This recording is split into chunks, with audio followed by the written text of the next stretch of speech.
thank you very much. It's an honor to have President Zelensky of Ukraine, and we've been working very hard, very close. So we've actually known each other for a long time. We've been dealing with each other for a long time, and very well.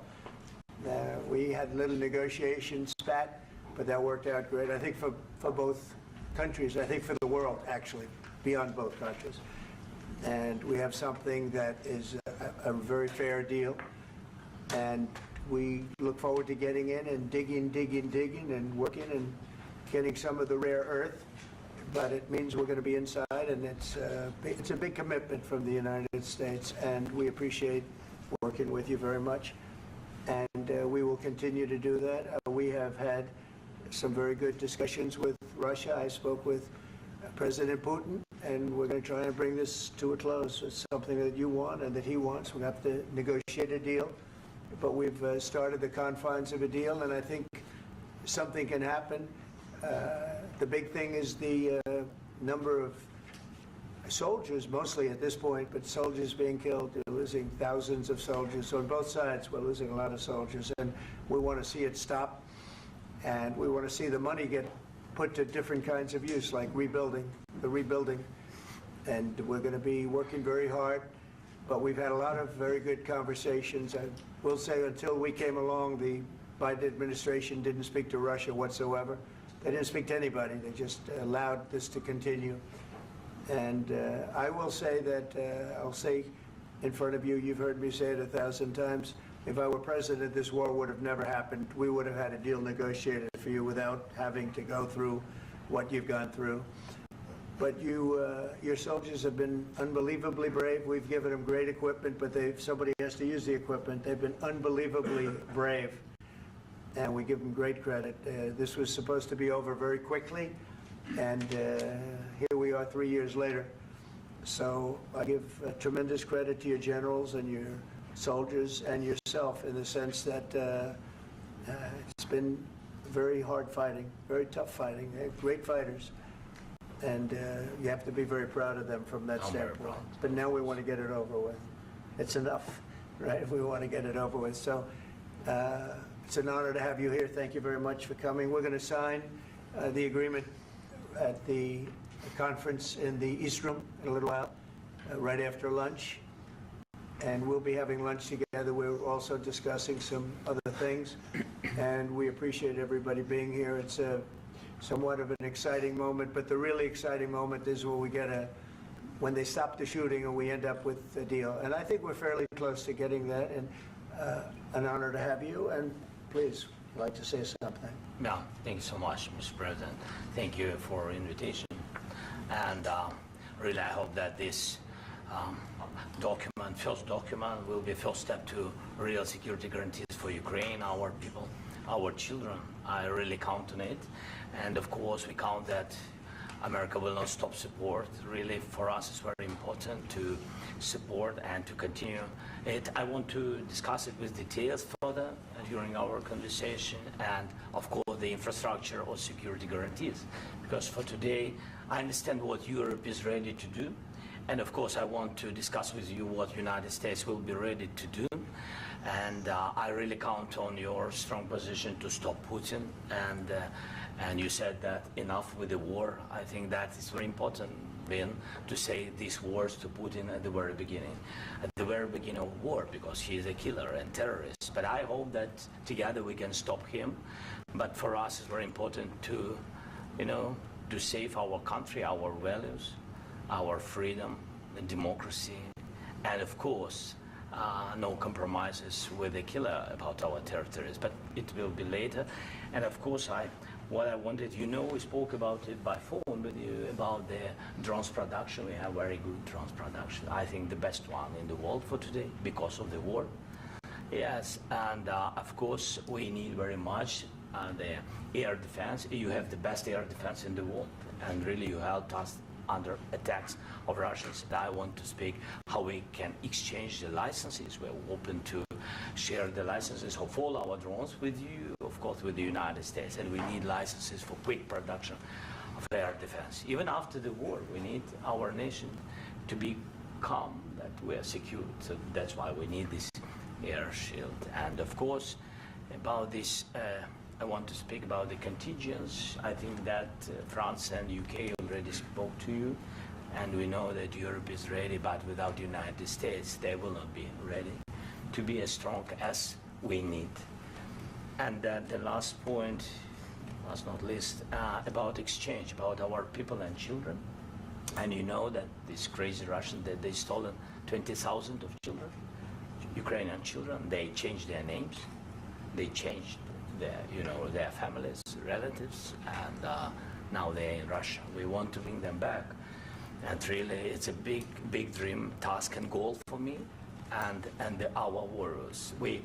By the way, Mr. President, we exchanged, released more than 4,000 warriors from Russian prison, but there are thousands more in the prison. I wanted to share with you some images. How it's, you have just can I now? Yeah, Have I? please. Some minute, 1 minute, 1 minute. Just you to understand in what circumstances, in what situation they are, and what the attitude of Russia to our prisoners. That guys, just you before and after. And you see before and after, just you to understand. Now thousands of such guys, ladies and men, there, and that, so they don't eat, they beat them, and they, they do a lot of, bad things. So out of, even during the war, there are rules. Everybody knows there are rules during the war. So these guys, they don't have any rules. You see that 50, 60 kilograms left, and a lot of such things. And I didn't want to show you what the changes with images of children, because I will just share with you. And I mean, it's looking tragic. Yeah, that's tough stuff. Yeah, I wanted very much to give you, and you see. Yeah. This is pastor, by the way. They stolen pastors, because it's not Russian church. They stolen pastors and moved pastors to the prison. At the end of last year, we brought 3 pastors, and we could exchange them. And this is pastor, you see. Yeah, it's tough. Yeah. So I mean, this I wanted to show you, and this. So thank you very much. We want to get that ended, right? Yeah. Of course, we And want. I think we will. And We have to, of course. do you have any questions, please? Thank you, Mr. President. With the, how much money is the U.S. going to put into the fund that is being created today, and how does this provide long-term security for Ukraine? Well, we don't know exactly how much, because we're going to be putting some money in a fund that we're going to get from the raw earth that we're going to be taking and sharing in terms of revenue. So it's going to be a lot of money will be made from the sale and from the use of raw earth. And as you know, our country doesn't have much raw earth. We have a lot of oil and gas, but we don't have a lot of the raw earth. And what we do have is protected by the environmentalists, but that can be unprotected, but still it's not very much. They have among the best in the world in terms of raw earth. So we're going to be using that, using it for all of the things we do, including AI and including weapons and the military, and it's really going to very much satisfy our needs. So it's something that just worked out really well. We have a lot of oil and we have a lot of gas, but we don't have raw earth.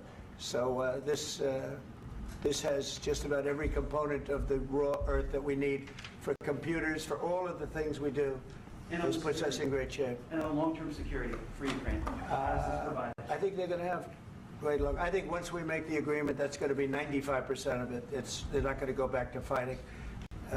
I've spoken with President Putin, and I feel very strong. I've known him for a long time, and I feel very strongly that they're very serious about it, and we'll make a deal. And when the deal is made, I don't think, we talk about security. Everyone's talking about the other day, all they talked about was security. I said, let me make the deal first. I have to make the deal first. I don't worry about security right now. We have to have a deal, because right now, last week, 2,000 soldiers died on both sides. 2,000. And they're losing 1,000, 2,000, 3,000 a week. So as we sit here and we talk, people are getting shot and dying on the battlefield. And, they're not American soldiers, but they're Russian soldiers and they're Ukrainian soldiers, and we want to be able to stop it. And we want to be able also to spend money on other things. We don't want to, this is a tremendous amount of money. And what the Biden administration did was terrible. They were giving money, but he had no security on the money. Europe, as you know, gave much less money, but they had security. It was in the form of a loan. They get their money back, and we didn't. And now, at least we're protected because the American taxpayer has to be protected too. But this is an incredible agreement for Ukraine because we have a big investment in their country now, and what they have, very few people have. And we're able to really go forward with very, very high-tech things and many other things, including weaponry that we're going to use in many locations, but that we need for our country. Mr. President, This allows us to do that. will you continue Sorry. sending military aid? Yes, go ahead, please. If I can just, yes. In the document, there is one of the very important points. If we speak about business and investment, we never had LNG terminals in Ukraine. This document will open. I mean, the next document, but anyway, here we see in the framework, we see really goodwill for this. LNG terminals for us is very important, and I think for security of European continent. We have the biggest storage, gas storage. We have the biggest in Europe. Yes, yes, and we can use it. Use it for LNG. Use it for LNG, and we will do it. And really, we can help Europe because Europe really helped. President Trump said that they made less support, but they are our friends and they are our very supportive partners. They really gave a lot, Mr. President. They did. They gave a lot, but they gave much less. No. Much less. No. No. No, not you. No. Okay. Okay.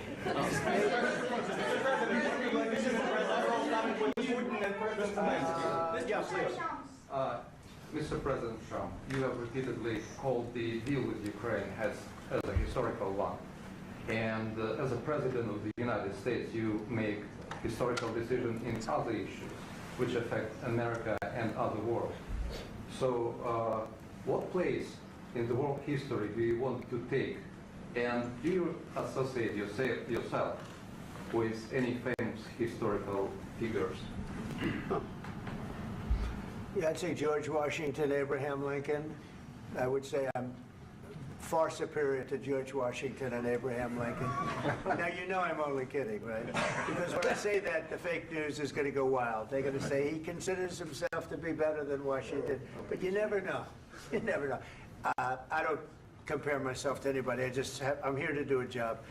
We've had a great 35 days or whatever it might be, a month, a little more than a month. We've accomplished tremendous amounts. Not only this would be a very great achievement if we could get the war stopped and get them back to normalization. I think that's going to happen. We've had very good talks on both sides, as you know. But I think we've done a very good job, just generally. If you look at all of the things we've done in 30 days, they're saying there's never been a opening for a president. The first month, there's never been a first month like we've had. And this is one of the very important things. This, to me, is one of the most important things because we have tremendous death taking place as we speak, and I don't want to have that. You know, think of the parents, whether they're in Russia or Ukraine, think of the parents of all these people being killed needlessly. They came to our territory. Should have never started. This would have, if I were president, this would have never started. Mr. President, where has out your conviction? Mr. President, will you continue sending military aid to Ukraine after the U.S. signs this agreement with Ukraine? Yeah, we're going to be continuing. To President Zelensky, do you feel like the U.S. is on your side, that the President Trump is on your side at this moment? But What do you think? he wants to know, do you think that, sort of a stupid question. I guess we wouldn't be here if I wasn't.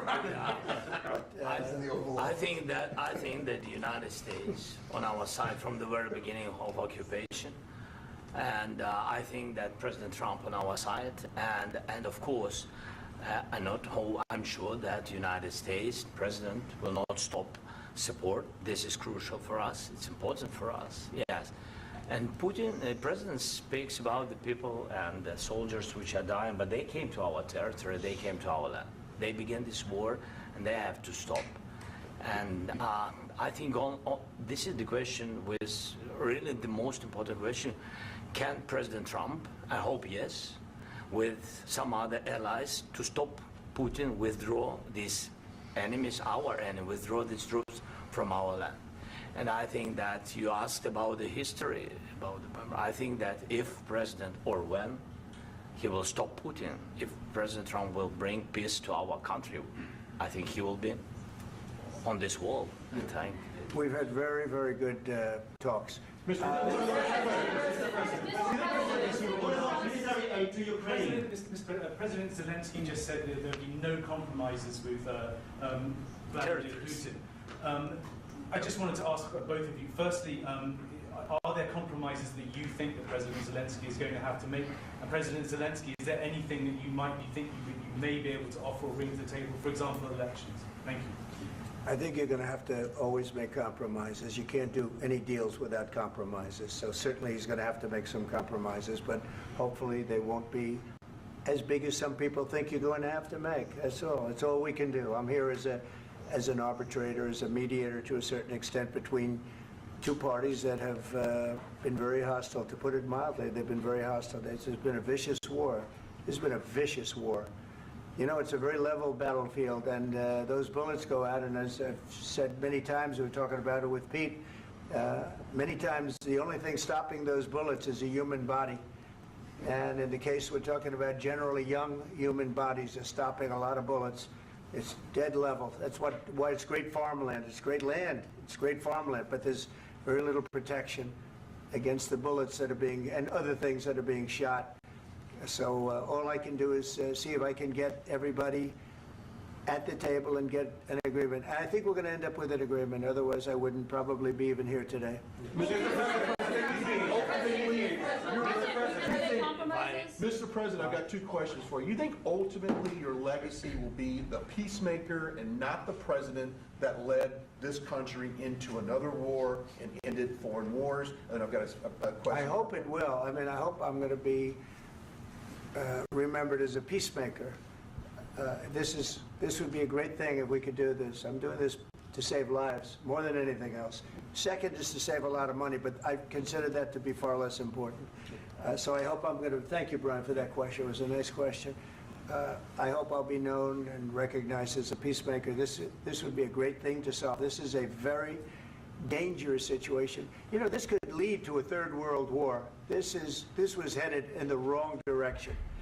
If this election were lost, if we didn't win this election, and by the way, we won it by a lot. That was a mandate. We won every swing state. We won the popular vote by millions and millions of votes. We won everything. The districts, you look at the areas of red, take a look at a map. This was a big mandate, and this was one of the things. I said, we're going to get this thing settled. If we didn't win, I think this could have very well ended up in a third world war, and that would not have been a good situation. What was your second And question? my second question for President Zelensky, why don't you wear a suit? You're at the highest, why don't you wear a suit? You're at the highest level in this country's office, and you refuse to wear a suit. Just want to see if do you own a suit? Yeah, problems. A lot of Americans have problems with you not Really? respecting I the don't have dignity of this such- office. I will wear a costume after this war will finish. Okay. Yes, maybe one. Maybe something like this? something like Yes, yours. sir. Yes. That'd be great. Maybe something better. I don't know. We will see. Maybe something cheaper than. Yeah. Thank you. Thank you. President Thank you. Trump. Thank you, President Trump. You said yesterday that you have. Are you going to send more arms to Ukraine in case there's no peace? Yeah, we're going to have arms to Ukraine, yeah, sure. Hopefully I won't have to send very much, because hopefully we're going to have it finished. We're looking forward to finishing this quickly. We're not looking forward to sending a lot of arms. We're looking forward to getting the war finished so we can do other things.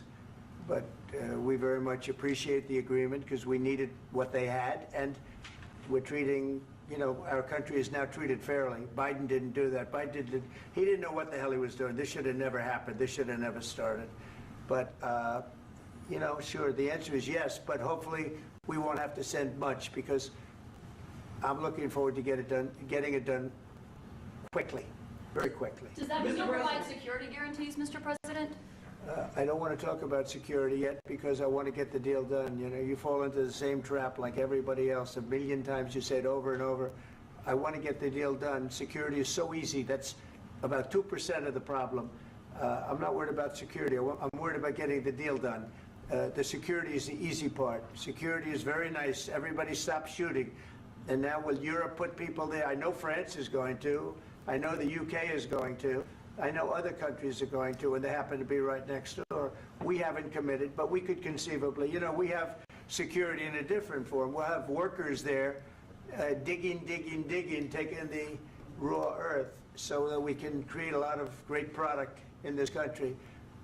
So in that sense, you have something, but we haven't determined that yet. I will say, in speaking to France and in speaking to, and they were here, as you know, last week and just the other day, they have committed to a lot of security. I don't think you're going to need much security. I think once this deal gets done, it's over. Russia's not going to want to go back, and nobody's going to want to go back. When this deal ends, I really believe this deal is going to be over. Yeah, please go ahead. Go ahead. Mr. President, thank you.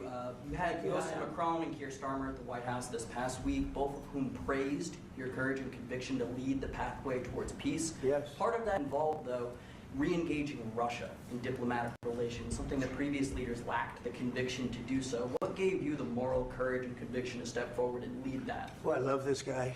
Who are you with? One American News, sir. Well, that's why I like him. One American News does a great job. I like the question. I think it's a very good question. It's a pathway to peace. It's a pathway to getting something solved. And I feel that as the head of this country, I have an obligation to do that. Plus, you know, we're very much involved. We got involved. It's too bad we got involved, because there should have been no involvement, because there should have been no war. And there shouldn't have been October 7th. That would have never happened. As you know, Iran was broke. They had no money to give to Hezbollah. They had no money to give to Hamas. They were stone cold broke. And then under Biden, they became rich as hell. They went from no money to $300 billion in a period of 4 years. And they gave a lot of that money away, and you see what happened. And that's a real mess also that we hope to be able to solve. But no, I appreciate your question very much. I feel I have an obligation to try and do something to stop the death. If I can answer, yes, if I can answer, Please, sorry, go ahead. please. And I do like your clothing, by the way. Yeah, really?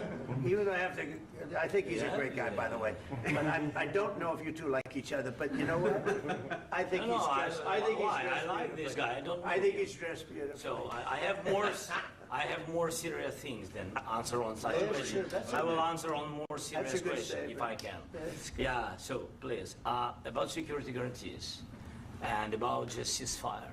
We can't just speak about ceasefire and speak. It will not work. Just ceasefire will never work, because I'm like a president. I have this experience, and not only me. Ukraine before my presidency, from the 2014, Putin broken 25 times. 25 times he broken his own signature. 25 times he broken ceasefire. But he never broke to me. He never broke to me. No, you were the president. He You never were the broke- president he during. never broke to me. In 2016, you've been the president, Mr. President. You've been the president, but he had, of course, not with you, but he had during those periods. He had conversations with our side, and we had Normandy format. You know, the France, Germany, Ukraine, and Russia, and he broken 25 times. That's why we will never accept just ceasefire. It will not work without security guarantees. Security guarantees, maybe President is right about this document and other, but this document is not enough. Strong army is enough, because his soldiers afraid, Putin's soldiers afraid of our soldiers when we're strong enough. If we are not strong enough, if we are empty, if our storage is empty, we can't defend our land. Today, you know, he knows that we have all the world knows that we have meeting. Yes, why he's using ballistic? Putin today using ballistic on our hospitals, schools, and etc. Ballistic. So he knows that we are here and that President Trump is really have goodwill to stop this war. And you hear now the president. So why he's using? So he doesn't want to stop. He doesn't want. But I hope that we will do it. Really, we'll do it. Security. When we speak about security guarantees, when the Europeans are ready for contingents, they need USA backstop. If there will not be United States, we will not never have any contingents, strong contingents from the Europeans, because they don't want to divide alliance, connection between the United States and the main and strongest ally and Europeans. And this is crucial, this is important. That's what we want to speak about very much. This is very important. And air defense. So air defense, really, we have big deficit with all these systems, and we need to provide this. We need it very much. Otherwise, Putin will never stop, and will go further and further. He doesn't want. He hates us.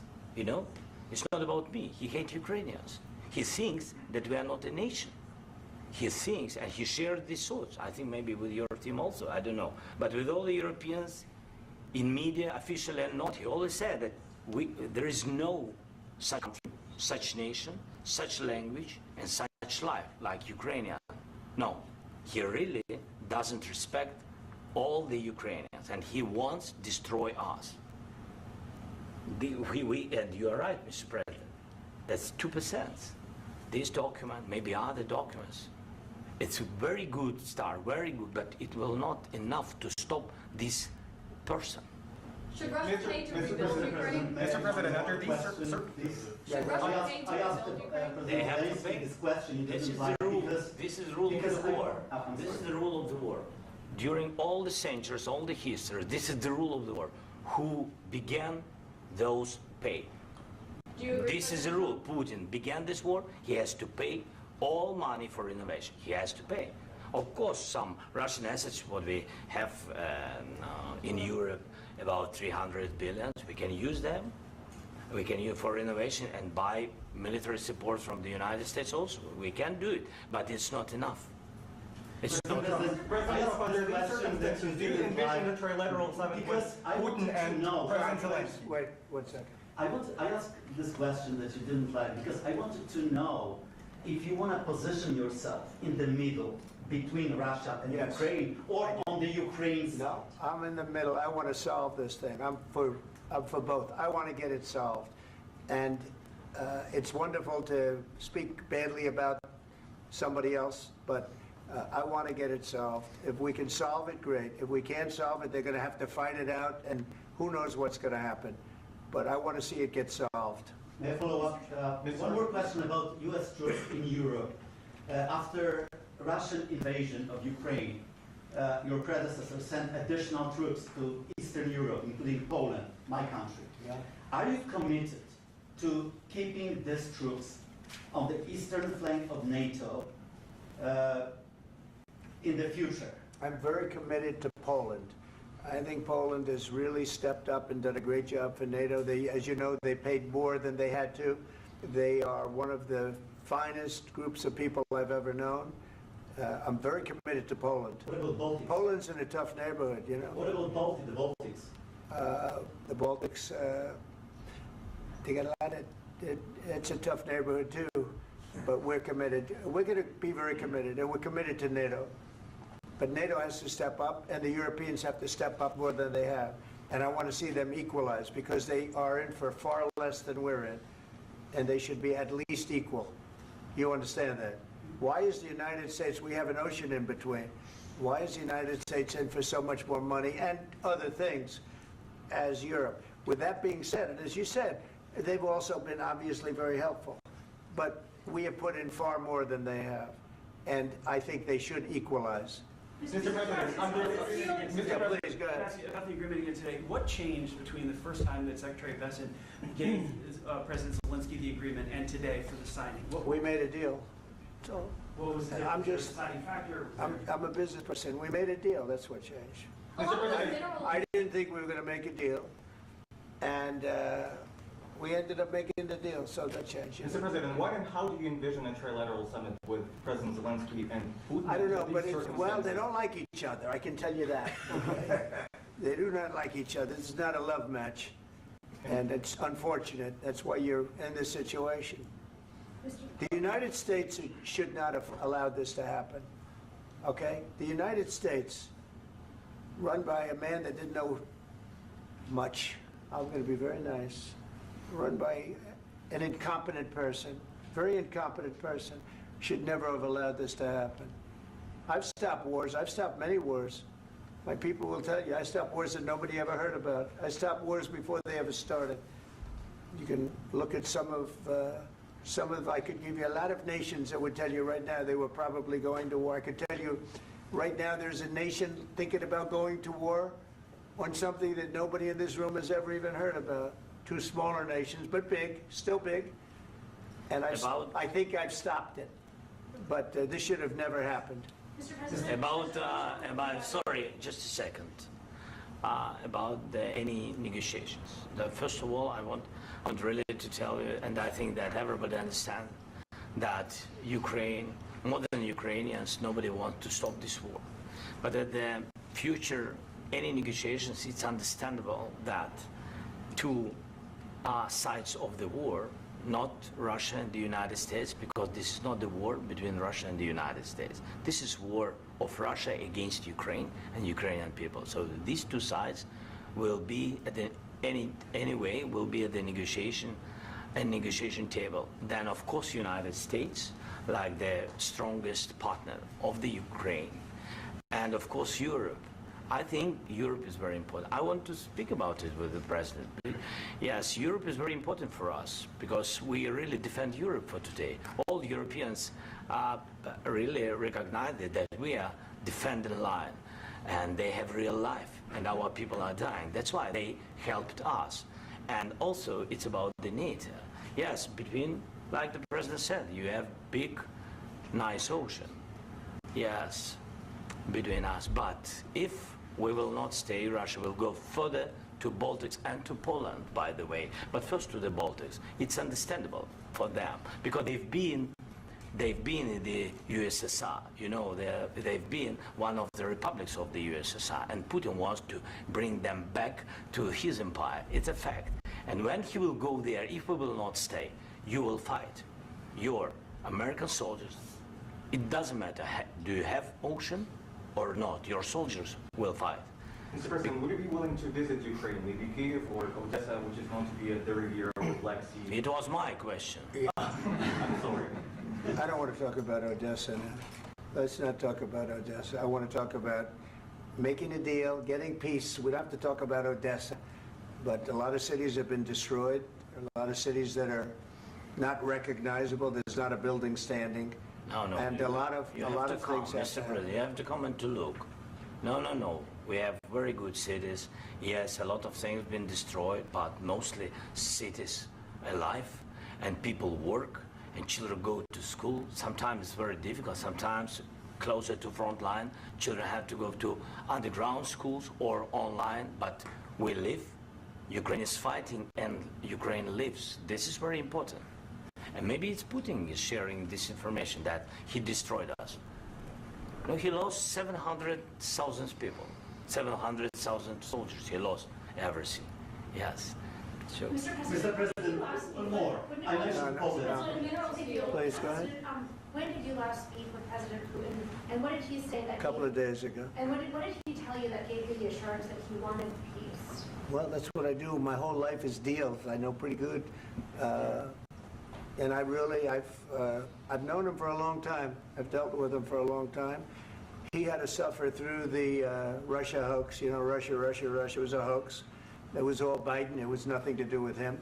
So he had to suffer through that, and he was able to do that. I think that he wants to make a deal, and he'd like to see it end. That's all I do. That's what I do. My whole life, that's what I do is make deals. And I'm in the middle of a mess because this is a real mess. It's a very dangerous one. If this doesn't get solved now, it's not going to get solved for a long time. So I hope we're going to get it solved. In the back, please. Thank you, Mr. President. Prime Minister Starmer claimed repeatedly that his government believes in free speech and was not engaged in censorship. But his country's government arrests people for memes and thought crimes, and even more worrisome is pressuring American companies to censor Americans on its behalf. How can he be a reliable, trustworthy partner when he says things that are demonstrably false on such an important topic? Well, we actually spoke to him about that yesterday, and we thought they took it very, very much too far. JD was very strong on it. So was I. So was Marco. And we've been speaking to him about it. Marco, would you like to say something about that? We have concerns, obviously, with the conduct of those, particularly as it impacts Americans. And there's real concern that American speech, which is online, could fall into the hands of British or any country's jurisdiction. And so this is a point the Vice President made at Munich, and I think it's a very compelling one, that what unites us with Europe, as much as anything else, is these shared values, and one of them being free speech. And so if Americans are threatened by it, we're going to need to take action in that regard. It's actually a very important question. We spoke about this in detail with the Prime Minister, the Foreign Secretary, and others at lunch yesterday, and I know that Secretary of Commerce Lutnick followed up in private meetings last night. This is really important. We believe Americans have the right to speak their mind, even if we in this room disagree with them. They have the right to speak their mind in the public square, which is often online these days. And we're going to defend that right as it pertains to American companies and American citizens vigorously if we have to. I do think that under the President's leadership, we're going to find common ground with our friends in the UK on this question, but it remains to be seen. The principle that will guide us is we believe in free speech in this country, and we'll fight for it for American citizens. Mr. President, on the deal, is there any other oil and gas component to the deal? Is it all critical? A little bit. We'll see. On LNG? But we're not really looking for that so much. We got a lot. We have more than anybody in the world, by far. So no, we're not talking about it too much, but a little bit. I think it affects also, but for the most part, no. And sir, is there any agreement from Ukraine to purchase U.S. LNG as part of the deal, or is that on the table at all? No, we don't need that. Some of those Mr. President, I minerals just are in wanted to ask you Mr. about President. you just mentioned that you'd spoken to Vladimir Putin a couple of days ago. Just to be clear, that's a new call, not the one that you... I've spoken to him on numerous occasions. Okay. And how was the latest call? What did you discuss? How did it go? Are you serious with that question? I am. I'd love to know. It went well. I think we're going to have a deal. On the minerals deal, Mr. President, some of those minerals are in the east of Ukraine, not far from the front lines and in areas that Russia has occupied. Will you direct President Putin to withdraw his forces from those areas if there's U.S. interest? Well, we'll take a look at the time. We have a lot of area. It's a very big area we're talking about, so we'll take a look. I'll study that and I'll see. And who would protect those minerals if they are U.S. interests? Would that be Ukrainian They'll forces? be protected. The agreement will protect them. U.S. The agreement, yeah, we're signing an agreement. You know? Right, but what if Russia tries to invade or there's Russian aggression in those spots? I just told you, I don't think that's going to happen. And if that were going to happen, I wouldn't make a deal. If I thought that was going to happen, I wouldn't make a deal. Some people may wonder why. You know, they ought to focus on CNN on survival, not asking me these ridiculous questions. Focus on surviving, because CNN's got such low ratings, I don't think they're going to survive. Let's go. Please, go. I already mentioned Poland. Poland was under Russian control for decades after the Second World War. When I was a kid, I looked at the United States not only as a most powerful country, richest country in the world, the country that has great music, great movies, great muscle cars, but also as a force for good. And now I'm talking with my friends in Poland, and they are worried that you align yourself too much with Putin. What's your message for them? Well, if I didn't align myself with both of them, you'd never have a deal. You want me to say really terrible things about Putin and then say, "Hi, Vladimir, how are we doing on the deal?" That doesn't work that way. I'm not aligned with Putin. I'm not aligned with anybody. I'm aligned with the United States of America and for the good of the world. I'm aligned with the world, and I want to get this thing over with. You see the hatred he's got for Putin. It's very tough for me to make a deal with that kind of hate. He's got tremendous hatred, and I understand that, but I can tell you the other side isn't exactly in love with, him either. So it's not a question of alignment. I'm aligned with the world. I want to get the thing set. I'm aligned with Europe. I want to see if we can get this thing done. You want me to be tough? I could be tougher than any human being you've ever seen. I'd be so tough. but you're never going to get a deal that way. So that's the way it goes. All right, one more question. I will respond to this. So look, for 4 years in the United States of America, we had a president who stood up at press conferences and talked tough about Vladimir Putin, and then Putin invaded Ukraine and destroyed a significant chunk of the country. The path to peace and the path to prosperity is maybe engaging in diplomacy. We tried the pathway of Joe Biden of thumping our chest, pretending that the President of the United States' words mattered more than the President of the United States' actions. What makes America a good country is America